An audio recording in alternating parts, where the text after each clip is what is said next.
Hello students, welcome to Dakshina E-Classroom. We are starting our fourth lecture of sequence and series और इसमें हम देखें जैसा हमने पहले भी कहा था हम बात करने वाले हैं अर्थमेटिक मीन्स की, ठीक है। एस पे ज्यादा जोर है लास्ट वाले, ठीक है। तो आप देखिए insertion of n AIIMS between a and b, ठीक है।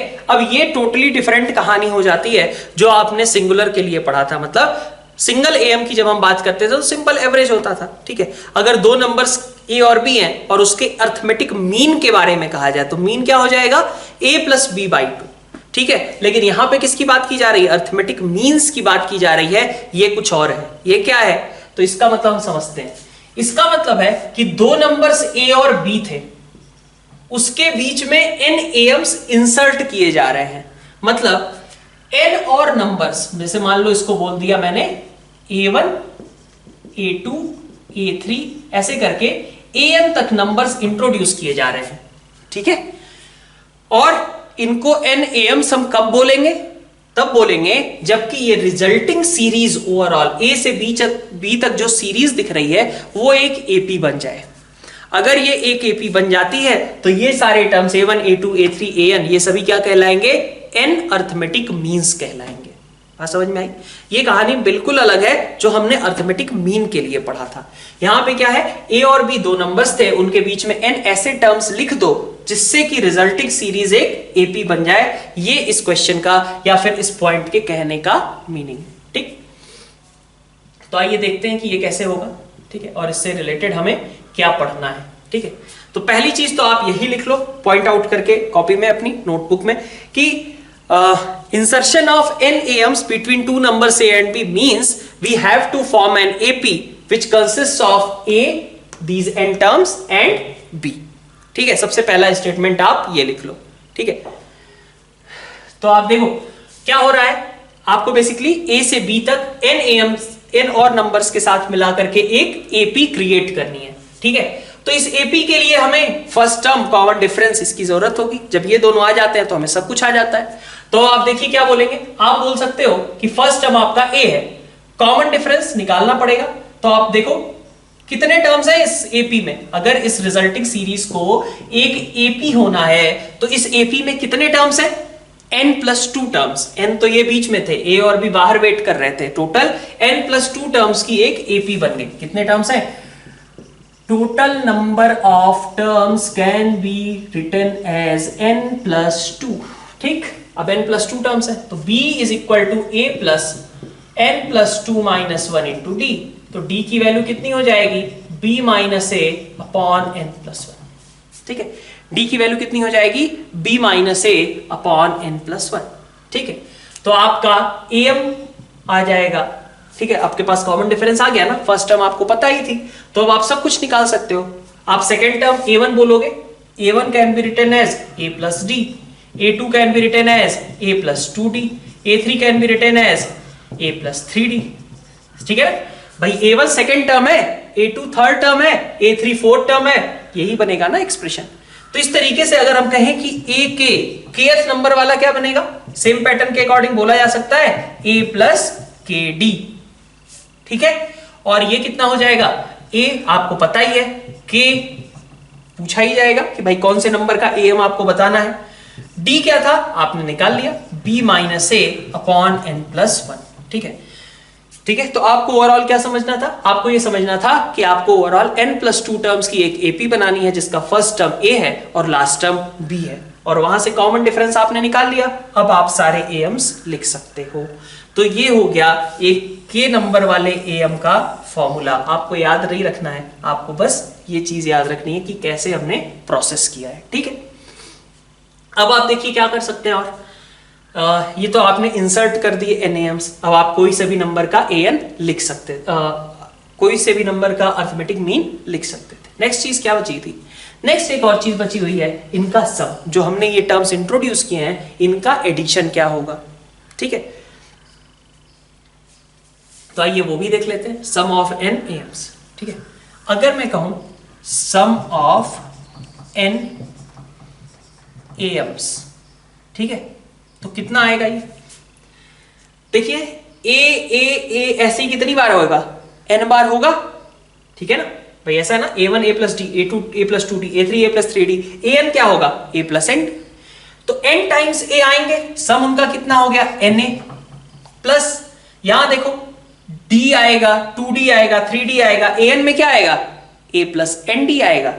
तो वहां पे आप लिख सकते हो d कॉमन लेकर के, यहां से d plus 2d plus 3d है ना, लास्ट वाले में nd, ठीक है। तो na आपका आ गया, प्लस d की जगह आप ये रख दो b माइनस ए अपॉन n प्लस 1। आप इस AP का सम निकाल सकते हो, कई लोगों को फॉर्मूला भी याद होगा, ठीक है, इस AP का भी सम निकाल सकते हो वैसे, n प्लस 1 बाई 2। तो n प्लस 1 साफ हो गए, बचा क्या आपके पास बचा na plus n into B minus A by 2। तो ये आपका कट पिट करके कितना आ जाएगा n by 2 into A plus B, ठीक है। ये कितना आ गया आपका, सिंपल सा n by 2 into A plus B. मतलब आप और आसानी से इसको क्या लिख सकते हो, n into A plus B by 2 अगर लिख दो तो a प्लस बी बाई 2 को मैंने क्या बोला था, it will be written as average. So if it is average we can also write it as am of a and b. So this is equal to n times arithmetic mean of a and b। ध्यान देना singular वाला mean है, ठीक है, plural वाले mean में ये सब लफड़ा है, सिंगुलर वाले मीन में कुछ नहीं, बस एवरेज है, ठीक है।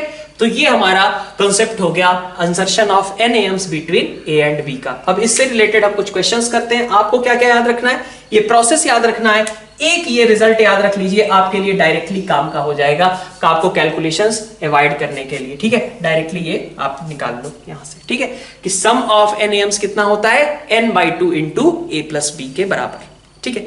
आप चाहो तो ऐसे भी निकाल सकते थे, वैसे टोटल सम कितना होगा, अगर ये AP है तो n plus 2 by 2 into first term plus last term, ठीक है, total terms by 2 into first term plus last term में से a और b को घटा दें तो भी यही आ जाएगा, ठीक है। आप ऐसे भी इनका सम निकाल सकते थे, ठीक है।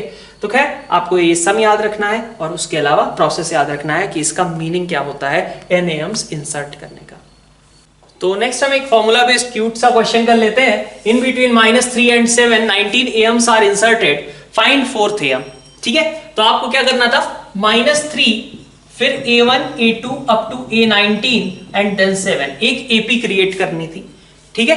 तो आपको कितने टर्म्स की AP क्रिएट करनी है, 19 आपने खुद से इंट्रोड्यूस किए, 2 और पहले से थे, तो इसका मतलब आपको 21 टर्म्स की AP क्रिएट करनी है। टोटल 21 टर्म्स आपके हैं, ठीक है। अब आप इसके लिए क्या निकालोगे, आप निकालोगे D। तो D कितना आएगा, D निकाल सकते हो क्या, 7 is equal to -3 plus n minus 1 into D, ठीक है। तो 10 बाई 20, तो D is equal to half, D equal to half आपका आ गया, ठीक है। D इक्वल टू हाफ अगर आ गया तो आपको 4th AM निकालना है। 4th AM का मतलब क्या हुआ, इस सीरीज का 4th टर्म नहीं, 5th टर्म। A1 सेकेंड है, A2 थर्ड है, A3 4th है, A4 जो होगा वो 5th टर्म होगा।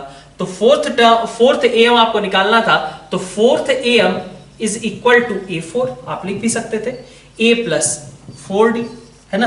तो A आपका कितना था, A आपका था -3 प्लस 4 इंटू हाफ, आप निकाल सकते हो, ठीक है। तो ये आपका क्वेश्चन हो गया, ठीक है। नेक्स्ट क्वेश्चन लेते हैं। तो नेक्स्ट टर्म क्वेश्चन है आपके पास 20 और 80 है और इनके बीच में NAMs इंट्रोड्यूस करने हैं इस तरीके से, so that ratio of first mean is to last mean remains 1/3, find n, ठीक है। तो फर्स्ट मीन शुरू हो गया अपन, ठीक है, आपको उसे सॉल्व करो। फर्स्ट मीन मतलब A1, ठीक है, A1 upon last mean is AN, this comes out as 1/3। So A1 can be written as, A1 को क्या बोल सकते हो आप, A प्लस D, ठीक है, यही था। और AN को आप क्या बोलोगे, A प्लस ND, ठीक है, इज इक्वल टू कितना, 1/3, ठीक है। D निकाल ले और A तो हमें पता ही है कि भाई 20 था, ठीक है, तो लिख भी लेते हैं थोड़ा सा और, 20 और यहां पे 20, ठीक। तो आप देखिए यहां से 60 plus 3D is equal to 20 plus ND, तो आपके पास 40 is equal to n minus 3 into D आया। तो D इज इक्वल टू आपका कितना हुआ, 40 upon n minus 3, D is equal to आपका 40 अपॉन n माइनस 3 आ गया, ठीक है। डी कितना होगा, अब आप दूसरे मेथड से निकालिए जो आपका प्रॉपर मेथड था। ये तो आपने इस रिलेशन को यूज किया ना, डी आप और भी निकाल सकते थे। डी आप कैसे निकालते थे, आप बोलते थे कि 20 आपका फर्स्ट टर्म है और 80 कौन से नंबर का टर्म है, n+2 नंबर का, ठीक है। तो डी आपका कैसे निकलेगा, आप बोलोगे 80 is equal to 20 plus n+2 minus 1th term into D, ठीक है। मतलब ये टोटल n+2 टर्म्स हो जाएंगे ना जब n को इंट्रोड्यूस करोगे। तो ये t n+2 हो गया, ये फर्स्ट टर्म और प्लस ये फॉर्मूला, ठीक है। 20 by a term n is equal to a plus n minus 1 into D. यहां पे 80 कौन से नंबर का टर्म है, n+2th नंबर का टर्म है, ठीक है। तो ये आ गया आपका 60/n+1 is equal to D. तो यहां से आपको दिख रहा है कि d is coming out as 60/n+1। तो आप इन दोनों को इक्वेट कर लो कि 40/n-3 आपका किसके बराबर है, ये है आपका 60/n+1 के बराबर, ठीक। अब आप देख सकते हो 20 से इसको कट किया, 2 टाइम्स इसको कट किया, 3 टाइम्स। अब सॉल्व करें, 2n+2 is equal to 3n-3, ठीक है। बस इतना ही आ रहा है क्या, ठीक है। तो n इज इक्वल टू कितना आ गया आपके पास, n इज इक्वल टू 5। तो आपको 5 नंबर्स इंट्रोड्यूस करने थे, ठीक है। तो नेक्स्ट क्वेश्चन अपन देखते हैं, between 2 numbers whose sum is 13/6 and even number of AMs are inserted, sum of these AMs exceed their number by unity। मतलब क्या हुआ, sum of all these AMs का जो sum है, अगर n AMs हमने इंट्रोड्यूस किए थे तो sum कितना है, n+1 है। sum of these numbers exceed their number by unity मतलब 1, ठीक है। फाइंड नंबर ऑफ मीन्स, तो मान लिया मैंने कि n AMs हमने इंट्रोड्यूस किए थे, ठीक है। n AMs हमने इंट्रोड्यूस किए थे and that n should be an even number, ये बात कही गई है, ध्यान रखें, ठीक। तो सम कितना होगा, शुरू हो गए अपन। Sum of these AMs can be written as n/2 into a plus b, यही रहता है, n into arithmetic mean of a and b। तो n/2 into a plus B हमें दिया गया था 13/6, यही था ना फॉर्मूला सम ऑफ AMs का। तो ये कितना आ गया 13n/12, ठीक है। अब कहा गया है कि sum exceed their number by unity, मतलब 13n/12 is equal to n+1, ठीक है। तो यहां से n कितना निकल करके आ गया 12, ठीक है। तो एक लाइन का ये भी क्वेश्चन था, ठीक है। आसान क्वेश्चन है। एक और लास्ट क्वेश्चन देख लेते हैं इसी से रिलेटेड। तो नेक्स्ट एक और क्वेश्चन है, for what values of n AM of A and B is this equal, ठीक है, दिस एक्सप्रेशन। तो AM बोला गया है A और B का, तो AM A और B का मतलब A + B/2। तो आपका ये जो एक्सप्रेशन है वो बेसिकली क्या होना चाहिए, A + B/2 के बराबर होना चाहिए। अब आप डायरेक्टली भी देख के बोल सकते हो ना कि n इक्वल टू कितना होगा, 0 होगा, नीचे आपका 2 आ जाएगा और ऊपर आपका A + B आ जाएगा, ठीक है। तो यहां से आप डायरेक्टली देख के बोल सकते हो कि n should come out as 0, ठीक है। आप चाहो तो क्रॉस मल्टीप्लाई करके बना भी सकते हो, लेकिन आप डायरेक्टली देख लो भाई A + B नीचे बन जाएगा तो ऊपर कैंसिल आउट वगैरह हो करके A + B/2 कैसे ही बनेगा। अगर सोचो यहाँ पे n की कोई और वैल्यू रहे तो इसका मतलब क्या हुआ, नीचे A + B की कुछ टर्म रहेगी, ऊपर कोई टर्म, ये सब कैंसिल आउट होके A + B/2 तो नहीं हो पाएंगे, इसलिए n को यहाँ पे 0 ही होना पड़ेगा, ठीक है। तो ये आपका इस टॉपिक से रिलेटेड क्वेश्चन हो गया। नेक्स्ट अपन स्टार्ट करते हैं ज्योमेट्रिक प्रोग्रेशन। तो आइए जीपी में देखते हैं। जीपी में मैक्सिमम चीजें जैसे आपने एपी में पढ़ी है बिल्कुल उसी तरीके से होती हैं, लेकिन यहाँ पे बहुत सारी चीजें जो वहाँ एडिशन वर्ड था उसकी जगह यहाँ प्रोडक्ट वर्ड से रिप्लेस हो जाती हैं, ठीक है। तो बस आप देखिए एक बार को, ठीक है, चीजों को आप कोरिलेट करके एक बार समझेंगे तो ज्यादा आसान रहेगा। टॉपिक उतना ही आसान है जैसे एपी था, ठीक। तो आप ज्योमेट्रिक प्रोग्रेशन में देखिए, ज्योमेट्रिक प्रोग्रेशन में क्या होता है कि अगर आपके पास एक टर्म आपने ए लिया तो उसी को आप किसी टर्म से मल्टीप्लाई कर दीजिए, ए आर से आपने मल्टीप्लाई किया, फिर आप सेकेंड टर्म को फिर से उसी आर से मल्टीप्लाई कर दीजिए AR², फिर आप फिर से मल्टीप्लाई कर दीजिए AR³। तो ये जो सारी टर्म्स बन रही हैं ये सारी टर्म्स आपकी क्या कहलाएंगी, एक जीपी की टर्म्स कहलाएंगी। तो जीपी में क्या रहेगा, एक फर्स्ट टर्म और each term is obtained by multiplying a particular constant r to preceding term, ठीक है। तो ए में आपने आर से मल्टीप्लाई किया, आपको सेकंड टर्म मिला, उसमें आपने आर से मल्टीप्लाई किया थर्ड टर्म, तो इसमें मल्टीप्लाई किया AR³, फिर ऐसे ही करके आपको टर्म्स मिलती जाएंगी, ठीक है। तो डेफिनेशन लिखने की सच कोई जरूरत नहीं है, आप समझ सकते हो डायरेक्टली कि जीपी क्या है। जीपी में आपके पास इस तरीके का AR, AR², AR³ ये सारी टर्म्स होनी चाहिए। ऑफ कोर्स अब इसमें आर के बारे में हम कंडीशन एक बार को देख लेते हैं, आर कैसा होगा, ठीक है। तो आर आपका नेगेटिव हो सकता है, आर आपका पॉजिटिव हो सकता है, और इसके अलावा अगर हम बात करें तो इसके अलावा आर आपका 1 भी हो सकता है, ठीक है, कुछ भी आ सकता है, 0 नहीं रहेगा ऑफकोर्स, ठीक है। तो r is not equal to 0, उसका कोई मीनिंग नहीं है, ठीक है। तो ये जो आपके पास सीक्वेंस बनेगा this will be called GP, ठीक है। अब इसके लिए देखते हैं हम कि इसका अगर हम जनरल टर्म की बात करें, nth टर्म, तो nth टर्म आप इसका क्या लिखोगे? आप देखो फर्स्ट टर्म आपका a है, कोई r नहीं, सेकेंड टर्म में a लेकिन r की पावर में 1, थर्ड टर्म में a लेकिन r की पावर में 2, फोर्थ टर्म में a लेकिन r की पावर में 3, तो इसका मतलब n टर्म में a लेकिन r की पावर में n-1, ठीक है। दैट मींस कि tn will be equal to a into r raise to power n-1, this is correct, ठीक है। General term for this sequence will be a into r raise to power n-1, fine. After geometric progression general term, अब एक और चीज हम देख लेते हैं, इसका सम कितना रहता है, ठीक है। तो सम के लिए आप देखिए सम कैसे निकालेंगे, तो ये इंटरेस्टिंग सा प्रोसेस है। Sum of first n terms, sum of first n terms Sn, ठीक है, will be equal to a plus AR, है ना, AR square up to AR raise to power n-1, ठीक। आप क्या करो, आप इसको r से मल्टीप्लाई कर दो, पूरी सीरीज को r से मल्टीप्लाई कर दो, तो आपने क्या किया Sn इंटू r, ठीक है। Sn इंटू r करोगे तो क्या आएगा, AR आएगा, फिर AR स्क्वायर आएगा, लेकिन आप क्या करो उसको लिखो उसी को, लेकिन उसको शिफ्ट करके लिख दो, मतलब आपको AR लिखना था, है ना, A से मल्टीप्लाई करके AR आएगा, इसके नीचे मत लिखो, आप इसके नीचे लिख दो AR, इसको मल्टीप्लाई करोगे r से तो AR स्क्वायर आएगा, इसके नीचे लिखने की जगह आपने एक टर्म शिफ्ट करके यहां पे लिख दिया, ठीक है। और ऐसे ही आप लिखते गए, ठीक है। तो आपके पास इसके जस्ट पहले वाली टर्म क्या रही होगी, इसके जस्ट पहले a इंटू r n-2 रहा होगा, उसको जब आप r से मल्टीप्लाई करोगे तो क्या आएगा, AR n-1 आएगा, और अगली टर्म इससे मल्टीप्लाई होके आएगी r को, ये r से मल्टीप्लाई करेंगे तो एक टर्म शिफ्ट करके यहां लिख देंगे ARn, ठीक।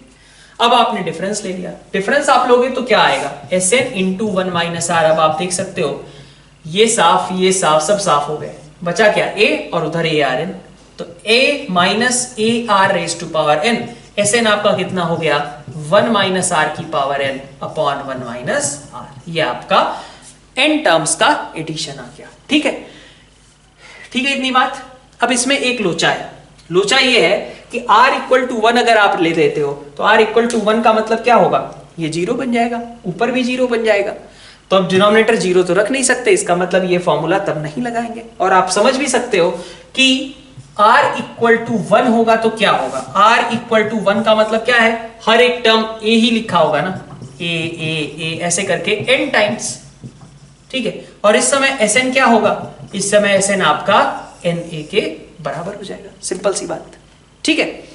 और यही ये बात आपको समझ में आ गई, r अगर आपका 1 के बराबर है तो ये हो गया, सॉरी r इक्वल टू 1 है तो Sn इक्वल टू Na, और अगर आपका r 1 नहीं है तो आप इस एक्सप्रेशन के बराबर Sn को बोल सकते हो, ठीक।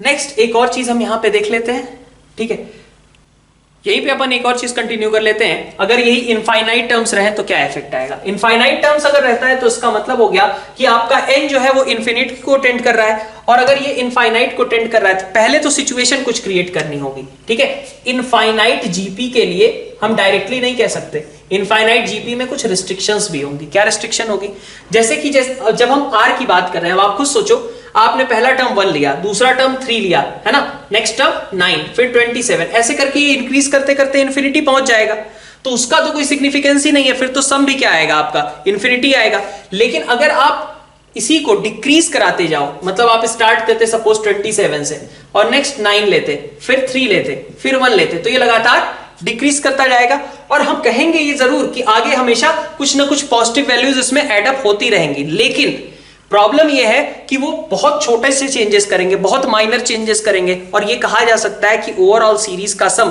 किसी पर्टिकुलर वैल्यू की तरफ टेंड होगा, ठीक है, एग्जैक्ट नहीं, बट हम क्या बोलेंगे कि एक वैल्यू की तरफ टेंड होगा, ठीक है, लगातार कुछ ऐड होता रहेगा लेकिन उसकी अपनी एक लिमिटिंग वैल्यू होगी। तो सबसे पहली कंडीशन यह है कि इनफाइनाइट जीपी की जब हम बात करेंगे तो आपको इंश्योर करना होगा कि वो जीपी कैसी हो, डिक्रीजिंग हो, उसका मैग्नीट्यूड कैसा हो, डिक्रीजिंग हो, ठीक है। मतलब आप ऐसे भी नहीं कर सकते ना कि 1 फिर -3 फिर +9 फिर -27, तब भी कोई फायदा नहीं। आपको चाहिए क्या, मैग्नीट्यूड इस जीपी के टर्म्स का डिक्रीज हो, तो मॉड ऑफ आर आपका लेस देन 1 होना चाहिए इनफाइनाइट जीपी के लिए। और जब आपका mod of r less than 1 होगा तो अब आप इसके लिए कंडीशन बना सकते हो कि आपकी इनफाइनाइट सीरीज का सम, इनफाइनाइट जीपी अगर रहे तो इनफाइनाइट जीपी का सम कितना आएगा, आप देख सकते हैं a इंटू 1 माइनस आर की power n upon 1 minus r, ठीक है। अब इसमें आप सोचो, अगर आप r को, मॉड ऑफ r को 1 से छोटा रखते हो, मान लो यहाँ 0.5 है, -0.5 है, 0.9 है, -0.9 है, कुछ भी है, उसकी पावर में इंफिनिटी, लगातार कम होता जाएगा ना, 0.5 की पावर में 2, उससे छोटा होता है और छोटा होता जाएगा पावर जैसे जैसे बढ़ाएंगे, तो ये 0 की तरफ टेंड होगा और आप कह सकते हो कि this will be equal to a upon 1 minus r. तो इनफाइनाइट सीरीज का सम कितना होगा, a अपॉन 1 माइनस आर। तो उसमें आप एक और चीज का ख्याल रखिएगा, वो जो mod of r less than 1 की बात करी है ना, वो काफी इंपॉर्टेंट है, क्योंकि जब आप इनफाइनाइट सीरीज का सम वगैरह करोगे तो कई बार आपको इस तरीके क्वेश्चंस दिए जाएंगे जिसमें आपको आर निकालना पड़े। अब आप आर निकालने गए, वहां क्वाड्रेटिक बन गई, क्वाड्रेटिक बन गई, आपकी 2 वैल्यूज आई, तो आपको कौन सी वैल्यू एक्सेप्ट करनी है, ऐसी वैल्यू जिसका मॉड लेस देन 1 हो, ये बात का ध्यान रहे आपको, ठीक है। तो वो पॉइंट अपना इंपॉर्टेंट है। तो अपन कुछ क्वेश्चन से स्टार्ट करते हैं जीपी से रिलेटेड। तो नेक्स्ट आपके पास ये 2 क्वेश्चंस हैं, आपसे कहा जा रहा है फर्स्ट टर्म किसी जीपी का 7 है, तो a इज इक्वल टू 7 और tn इज इक्वल टू 448, मतलब nth टर्म 448 है और sum of first n terms is 889, then find n, ठीक है। तो a is equal to 7, a into r raise to power n minus 1 is given as 448 where r is common ratio. जैसे common difference आपने, शायद मैंने वहां पे introduce नहीं किया इस डेफिनेशन को, टर्म को, जैसे आप कॉमन डिफरेंस बोलते थे d, है ना, वैसे ही ये जो मल्टीप्लिकेशन हो रहा है उसको बोलोगे आप कॉमन रेशियो, ठीक है। T2 by T1 is called common ratio, इस बात को वहां पे मार्क कर लो एक बार, वो मैंने यहाँ पे मिस हो गया था, ठीक है। तो जहां आपने डिफाइन किया है, मतलब जीपी का इंट्रोडक्शन जहां पे लिखा है वहीं पे आप लिख लो this R is called common ratio which is equal to T2 by T1। जैसे T2 माइनस T1 आपका कॉमन डिफरेंस होता था AP में, जीपी में आपका T2 by T1 जो होगा वो कॉमन रेशियो कहलाएगा, ठीक है। तो this R a into r raise to power n minus 1 is equal to 448 and sum दिया हुआ है a into 1 minus r raise to power n upon कह लो 1 minus are is equal to 889, ठीक।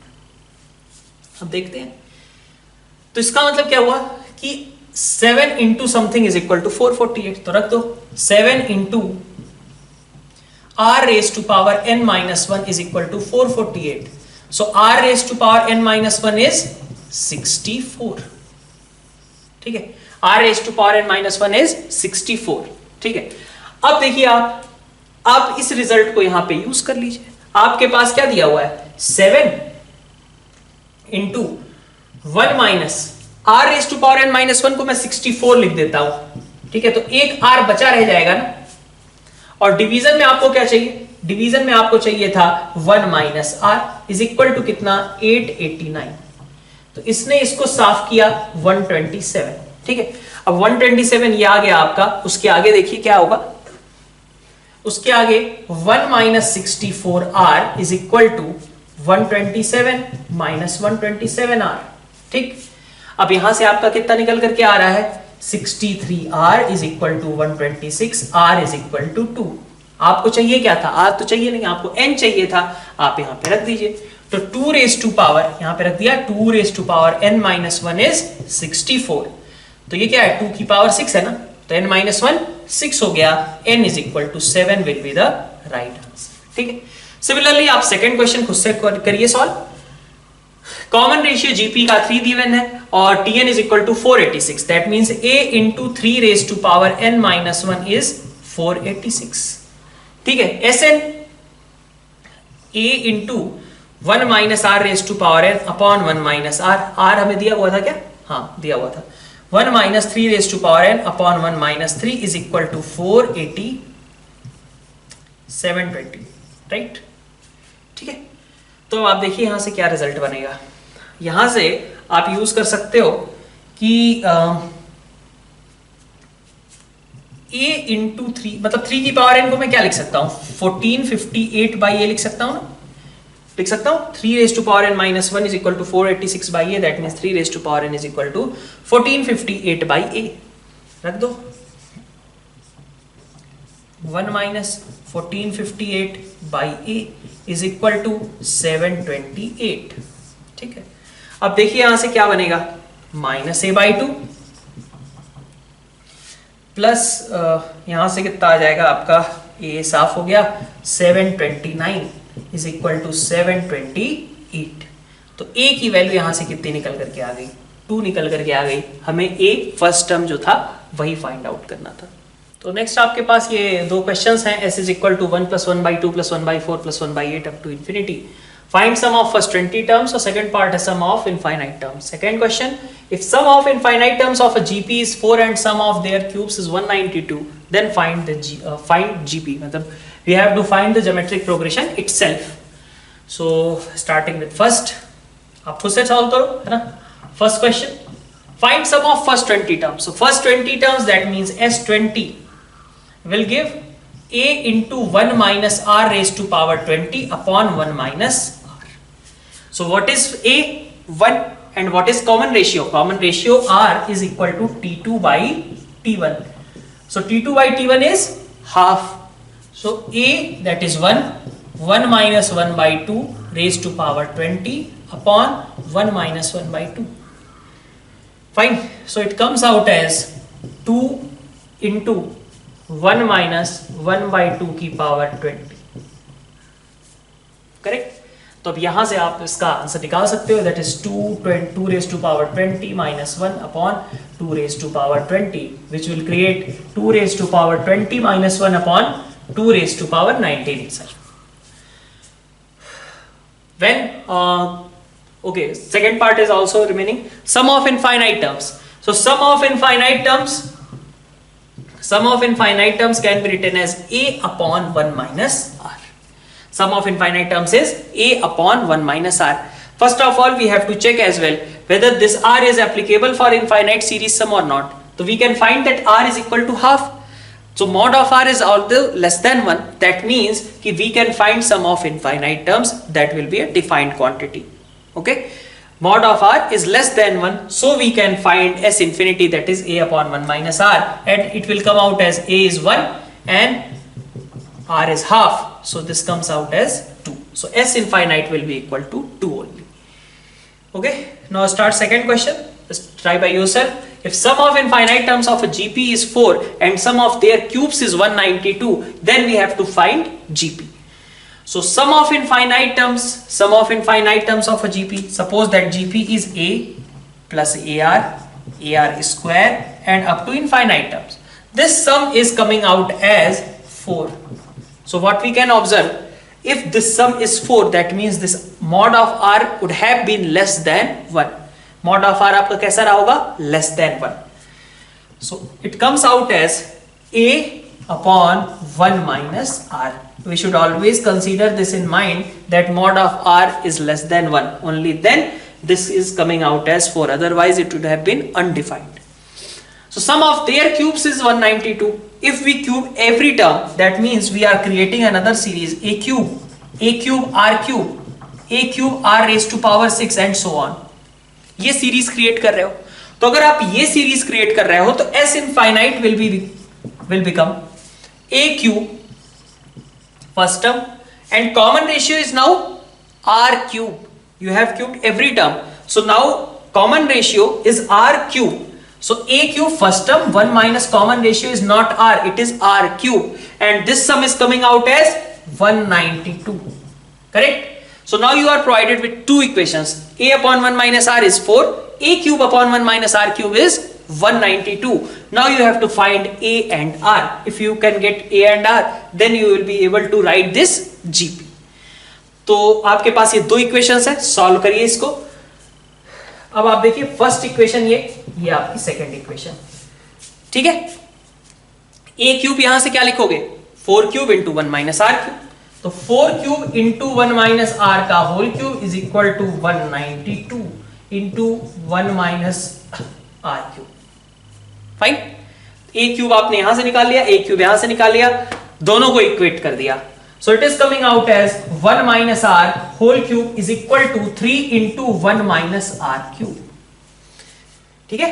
तो ये आपका हो गया 1 माइनस आर क्यूब, बल्कि आर माइनस 1 करके लिख लेते, r cube minus 1 minus 3r into r minus 1, तो 3r square plus 3r is equal to 3 minus 3r cube, ठीक है। ठीक है, इतनी बात। वैसे आप चाहो तो ये सब अवॉइड भी कर सकते थे, क्योंकि आप ऐसे कर लो, ज्यादा आसान रहेगा आपके लिए। 1 माइनस आर आपका 0 तो नहीं होगा, श्योर है। 1 माइनस आर 0 होने का मतलब क्या होगा, 1 माइनस आर 0 मतलब r इक्वल टू 1, और अगर r इक्वल टू 1 हो गया तो ये इनफाइनाइट जीपी का सम 4 नहीं लिख सकते, mod of r less than 1 होना चाहिए था, ठीक है।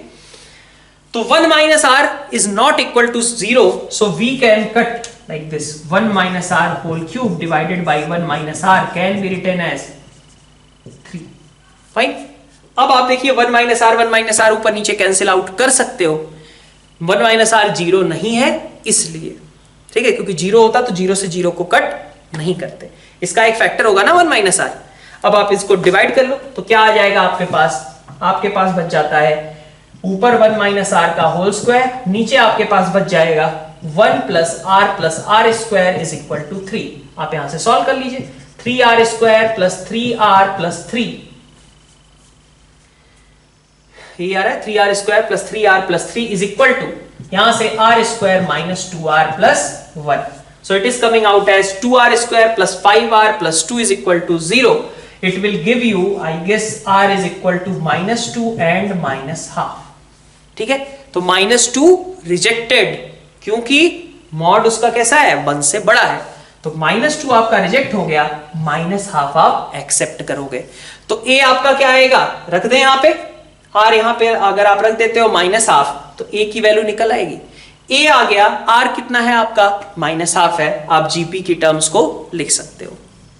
तो नेक्स्ट आपके पास एक क्वेश्चन है, आपके पास एक जीपी है for which TP, that means Pth term is A, Qth term is B and Rth term is C. Then you have to prove that A raised to power Q minus R into B raised to power R minus P into C raised to power P minus Q is equal to 1. ठीक है, so try by yourself and I am going with the solution. तो आप देखिए TP A है, suppose GP का first term capital A. So if capital A is first term and common ratio is capital R, because small a and small r is already used, that is why we are using these capital terms. So if for GP first term is capital A and common ratio is R, then TP can be written as ARP minus 1, right? So ARP minus 1 is A. Similarly, TQ can be written as A into R raised to power Q minus 1, which is B, and TR can be written as, TR is equal to R minus 1 is equal to C. Fine, A आपका capital था, ठीक है। अब आपको ये expression prove करना है, ठीक है। आपने ऐसा लिख लिया, अब आप क्या कर सकते हो, अब आप इस A को रिप्लेस कर दो इस टर्म में, B को रिप्लेस कर दो उसी A और R के टर्म्स में, और C को रिप्लेस कर दो इस टर्म्स में, ठीक है। क्या कह रहे हैं अपन कह रहे हैं A की जगह पे लिख दो ARP माइनस 1 और की पावर में Q माइनस R, फिर B की जगह पे लिख दो आप ARQ माइनस 1 पावर में R माइनस P, और C की जगह लिख दो AR minus 1 P minus Q, correct.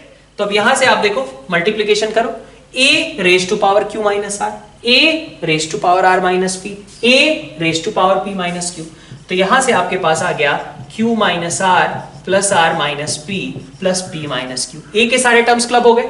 Again for R P minus 1 into Q minus R plus Q minus 1 into R minus P, Q minus 1 into R minus P plus r minus one into P minus Q. ठीक है, अब आप देखो a की power में सब कुछ cancel, इसको भी ओपन कर लो, यहां भी सब कुछ कैंसिल हो जाएगा। This is a raise to power 0 into r raise to power 0 which is equal to 1। तो ये आपका ये भी क्वेश्चन प्रूव हो गया। थोड़ा सा इसमें आपको क्या देखना था, आपको पहले ABC को इन टर्म्स ऑफ जीपी का जो कॉमन रेशियो और जनरल फर्स्ट टर्म है उसके फॉर्म में रिप्रेजेंट करना था और फिर आपको सब्स्टिट्यूट कर देना था।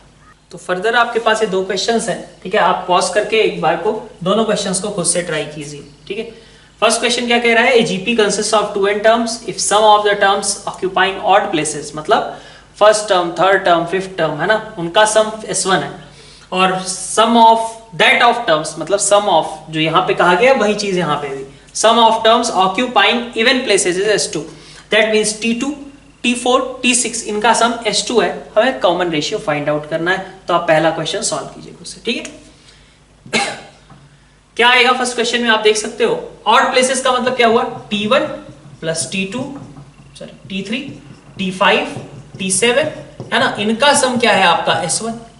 ठीक, और ऑड प्लेसेस की इवन प्लेसेस की बात करें तो वहां T2 आएगा, T4 आएगा, T6 आएगा, T8 आएगा और ऐसे ही करते जाएंगे, S2 बन जाएगा।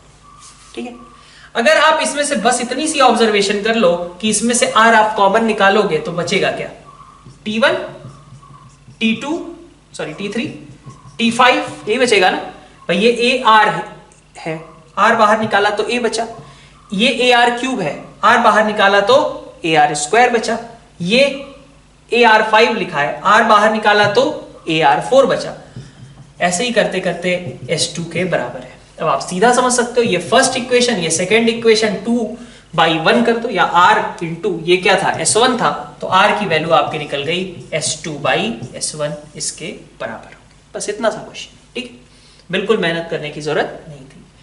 अब आते हैं सेकंड क्वेश्चन पे। सेकंड क्वेश्चन क्या स्टेट कर रहा है, पहले क्वेश्चन समझते हैं। कह रहा है first term of an infinite GP is 1, infinite GP है, first term 1, any term of GP is equal to sum of all the successive terms, successive terms मतलब आगे आने वाले terms, any term is equal to sum of all the successive terms, that means कि T1 will be equal to sum of all successive terms, मतलब T2 plus T3 plus T4 up to infinity.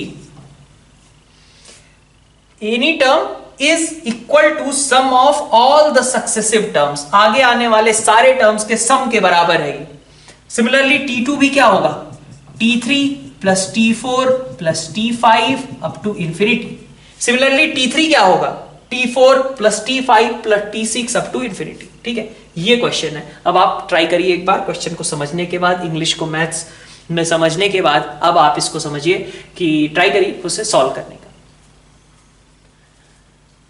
First question देखते हैं हम, second वाला है ना। तो first term of an GP is 1, तो फर्स्ट टर्म जीपी का 1 है। ए, अब ध्यान है A/1 माइनस आर की बात कर रहे हैं, तो A/1 माइनस आर आपका खैर वो तो सम होता है, और यहां पे कहा गया any term of GP is equal to sum of all the successive term. मान लो इस वाले रिलेशन को, पहले वाले रिलेशन को मैं यूज करूं, तो फर्स्ट टर्म आपका A बोला जाएगा is equal to T2, this means AR plus AR square plus AR cube up to infinity. तो भाई ये इनफाइनाइट सीरीज बनी, इस इनफाइनाइट सीरीज का सम क्या होगा, इस इनफाइनाइट सीरीज का सम फर्स्ट टर्म कितना है, AR है, कॉमन रेशियो कितना है, R है, 1 माइनस आर। आपको इस सीरीज का सम करना था ना, तो इस सीरीज का first term AR, common ratio R, तो AR upon 1 minus are is equal to A। A के बारे में आपको पता था, A आपका कितना है, 1 है, तो आपके पास बचा 1 is equal to R upon 1 minus R. अब आप देख लो मल्टीप्लाई करके इधर R इक्वल टू कितना आ रहा है, हाफ के बराबर आ रहा है। तो फर्स्ट टर्म आपका 1, कॉमन रेशियो हाफ, तो सीरीज क्या बन गई। ठीक है, तो बस यही आपका क्वेश्चन था। अब आप देखिए नेक्स्ट आपके पास ये दो क्वेश्चंस हैं, evaluate 7 + 77 + 777 4 × 7 up to n terms. ठीक है, सो फर्स्ट ऑफ ऑल इसको देखते हैं कैसे सॉल्व करते हैं। ठीक, मेथड मैं बताता हूं, इसको एग्जांपल के तौर पे ट्रीट करना, आप चाहो तो ट्राई कर सकते हो। ठीक है, 7 + 77 + 777 + 4 × 7 up to n terms. n term जो होगी उसमें 7 कितनी बार लिखा होगा, n टाइम्स लिखा होगा। फर्स्ट टर्म में एक बार, सेकेंड टर्म में 2 टाइम्स, थर्ड टर्म में 3 टाइम्स, तो n टर्म में n टाइम्स। क्या करते हैं ऐसे क्वेश्चन में? ऐसे क्वेश्चन में आप ट्राई करो हमेशा 9 बनाने का। 9 कैसे बनाओगे? अगर आप 7/9 को कॉमन ले लेते हो तो आपके पास बचेगा 9 plus 99 plus 999 plus 4 times 9 and similarly last में कितना आएगा? 9 कितनी बार? n टाइम्स आएगा। यहां पे 1 टाइम, 2 टाइम, 3 टाइम, 4 टाइम, तो लास्ट में n टाइम्स। तो 9 आपका कितनी बार लिखा रहेगा? n टाइम्स आपका लिखा आएगा।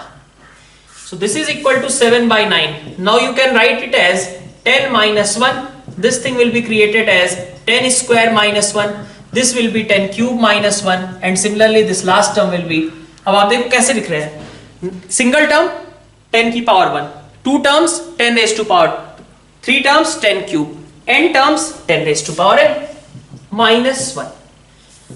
Now you can observe 7/9 taking as common.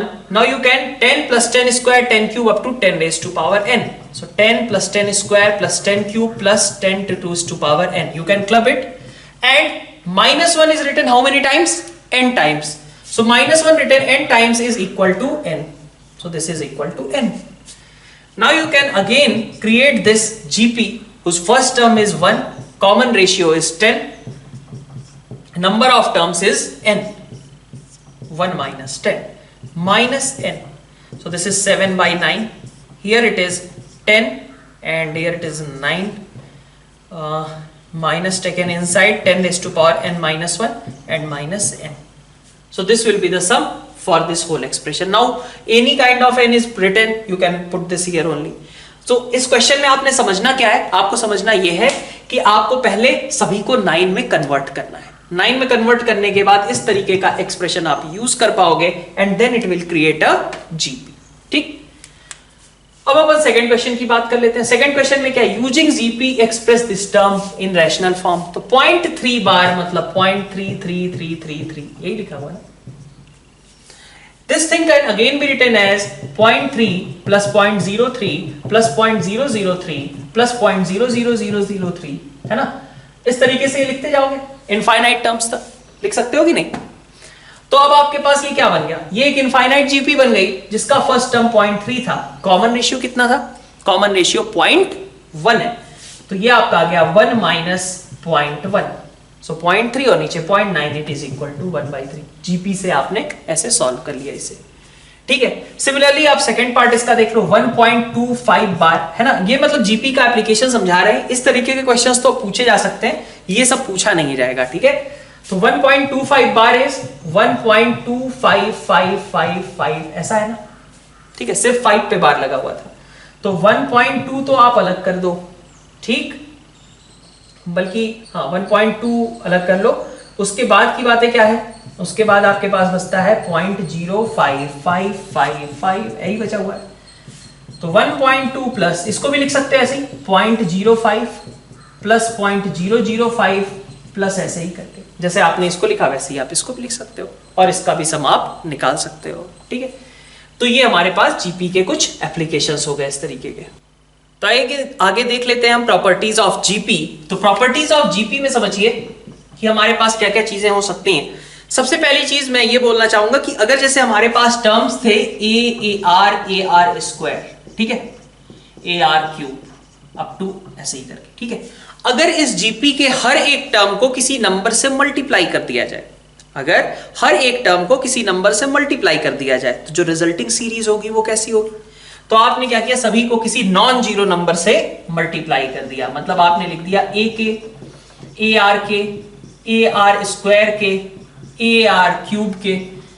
तो अभी की क्या है? एक जीपी बन रही है ना, तो आप कह सकते हो कि resulting series will be a GP and common ratio will be same as earlier. पहले जितना कॉमन रेशियो आर था वही अभी भी आपका आर कॉमन रेशियो है। ठीक है, तो if each term of a GP is multiplied by a non-zero constant, by a non-zero constant, ठीक है, then resulting series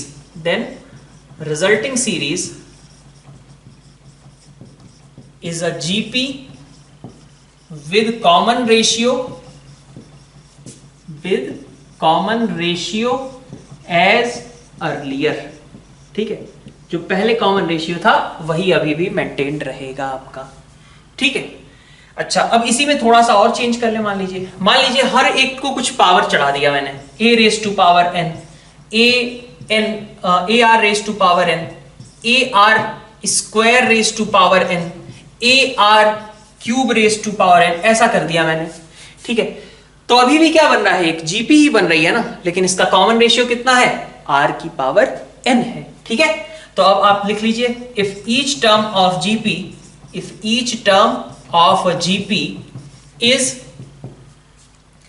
raise to power n, ठीक है, then resulting series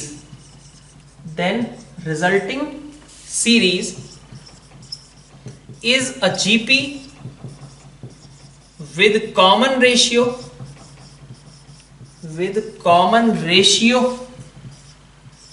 r raised to power n। ठीक है इतना। Third point, अगर दो अलग अलग हम जीपी लेते हैं, मान लीजिए एक आपके पास a है, AR है, AR स्क्वायर है, AR क्यूब है, ये जीपी है, और एक जीपी आपने लिया AR स्क्वायर है ना, ठीक है, AR क्यूब है ना, ये आपने एक जीपी ले ली। ठीक है, तो अब आप देखिए, अगर आप इनका मल्टीप्लीकेशन कर दो दोनों जीपीस के term by term, corresponding terms का, तो करस्पॉन्डिंग टर्म्स के मल्टीप्लीकेशन से क्या बनेगा, ये मल्टीप्लीकेशन से AR square R square, R cube, तो ये भी क्या है, एक जीपी है जिसका कॉमन रेशियो क्या है, विद कॉमन रेशियो, इस बार कॉमन रेशियो आपका है R into capital R, that's it.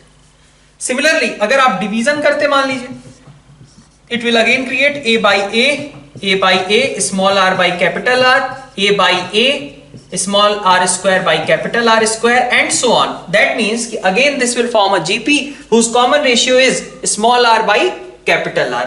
So this time again a GP with common ratio small r by capital R. These three properties are written. In next slide we will discuss some more properties. तो आइए देखते हैं fourth property. Fourth property में हमारे पास क्या है, अगर हमें प्रूफ करना हो if A B C are in GP, ठीक है, देन, ठीक है, अगर आपको ये बात प्रूफ करनी हो तो आप कैसे कैसे प्रोसीड कर सकते हो, if three numbers are in GP, तो आप क्या लिख सकते हो, you can write it as A by B is equal to B by C, और you can try similarly, यहां पे जस्ट आपने क्रॉस मल्टीप्लीकेशन कर लिया तो B square is equal to AC। ठीक है, कोई भी एक काम कर सकता है, A by B is equal to B by C, या फिर B square is equal to AC, जो भी उस क्वेश्चन के कॉन्टेक्स्ट में इजी हो कैलकुलेशन के लिए, that we will prefer. Again question number 5, sorry property number 5। तो प्रॉपर्टी नंबर 5 में आप क्या कह सकते हो कि अगर आपके पास मान लीजिए ये टर्म्स थे आपके AR स्क्वायर, AR क्यूब, है ना, आपने सभी का लॉग ले लिया, तो log A, this thing is log AR, correct, next is log AR square, next is log AR cube, next is log AR4, similarly. Now you can think this is log A, the second one is log A plus log R, third one is log A plus 2 log R, next one is log A plus 3 log R, and so on. Now what we can observe, after taking log of each term another series is formed which is AP, ठीक है, AP whose common ratio, sorry common difference is log R। आप देख सकते हो हर एक term का, अगर GP के हर एक टर्म का लॉग ले लिया जाए तो that will create an AP जिसका कॉमन डिफरेंस क्या होगा, log R। ठीक है, तो ये भी एक पॉइंट हो गया, if log of each term of a GP is taken, then it forms an AP with common difference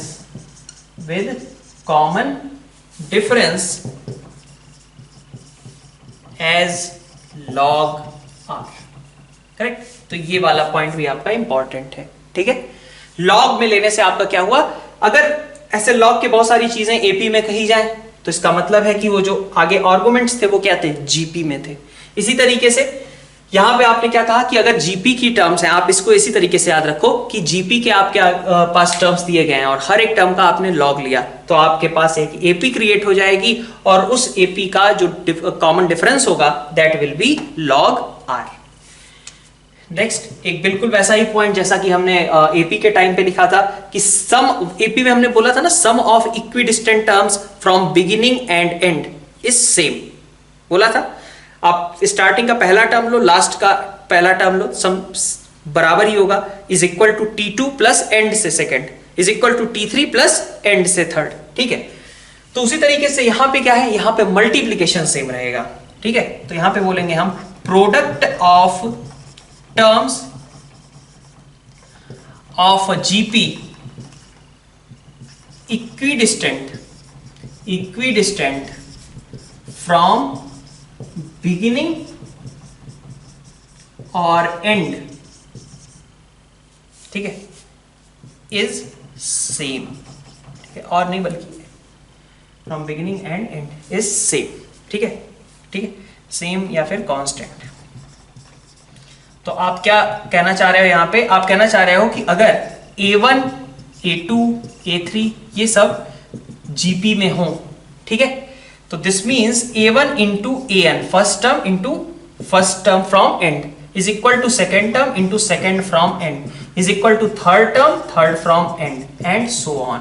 ठीक है, so all these things will be equal only.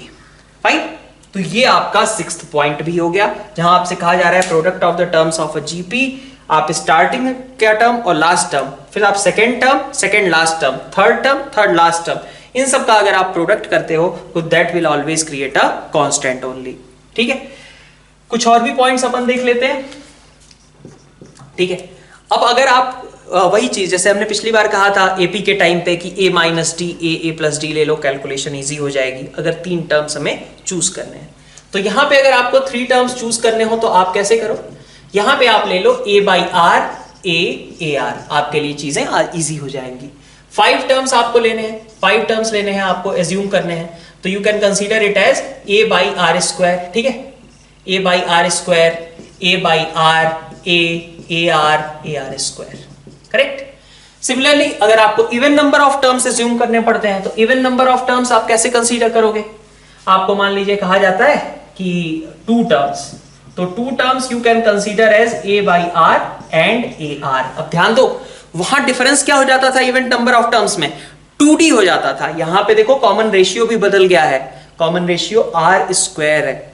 ठीक है, इन दोनों का रेशियो देखो r स्क्वायर है। अगर आपको 4 टर्म्स चूज करने हैं, मान लीजिए 4 टर्म्स, तो 4 टर्म्स का मतलब क्या होगा, a बाई आर क्यूब ले लो, a बाई आर ले लो, ए आर ले लो, ए आर क्यूब ले लो। ठीक है, सिमिलरली 6 टर्म्स तो a by R raise to power 5, a by R cube, a by R, A R cube, A R 5, इस तरीके का लोगे। ठीक है, तो इसमें ध्यान देना है तुम्हें, फिर से इस पॉइंट को भी लिख लो, here common ratio is r square. जैसे वहां पे कॉमन डिफरेंस क्या था, 2d था, वैसे यहां कॉमन रेशियो इस तरीके के केस में कितना ले रहे हैं, हम r स्क्वायर कंसीडर कर रहे हैं। ठीक है, ये a और r हमारे जीपी के कॉमन रेशियो या फिर जीपी का फर्स्ट टर्म नहीं है, हम ये जो टर्म्स ले रहे हैं उनके अकॉर्डिंग हम डिसाइड करेंगे कि हमारा फर्स्ट टर्म क्या आ रहा है और कॉमन रेशियो क्या आ रहा है। ठीक है, तो यहाँ पे हमारा आज का लेक्चर खत्म होता है। नेक्स्ट लेक्चर में हम इसी डिस्कशन को आगे फर्दर कंटिन्यू करेंगे। Thank you all.